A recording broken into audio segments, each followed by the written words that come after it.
চমৎকার। মৌমাছিটা ফুলের ভিতরে ঢুকছে, দেখুন বাতাসে কিন্তু চলে যায়। আরেকটি ফুলে,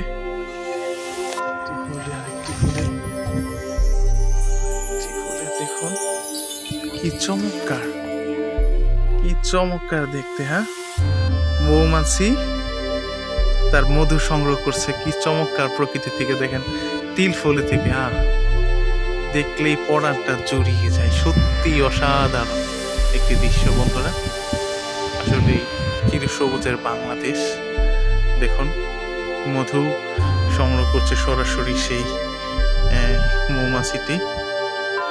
ওই যে দেখুন ভিতরে ঢুকছে, মধু সংগ্রহ করছে। খুবই সুন্দর আসলে সবুজ শ্যামলের এই আমাদের এই বাংলাদেশ। আপনি যেদিকেই তাকান আপনার ভালো লাগতে বাধ্য। খুবই সুন্দর এবং চমৎকার। আজকে আমরা এসেছি হরিরামপুরের বোয়ালি, আইলকন্ডিও বলে এই জায়গাটা। এই জায়গাটাই অনেক সুন্দর। এর আগেও বেশ অনেক কিছুর জন্য কিন্তু ভাইরাল হয়েছিল এই জায়গাটা।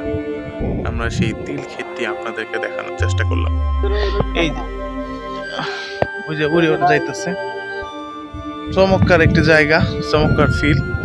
আসলে একটা জায়গা দেখার জন্য আসা, বড় একটা টিম নিয়ে। আর এই পুরো দায়িত্বই আমাদের মোশারফ ভাই পালন করে, যিনি অত্যন্ত কর্মঠ। ফেরদৌস ভাই, আপনার ওই কাঙ্ক্ষিত ফুল কি খুঁজে পাইতেছেন মৌমাছি সহকারে?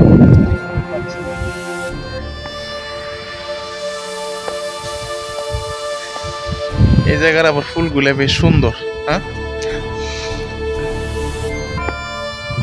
চমৎকার।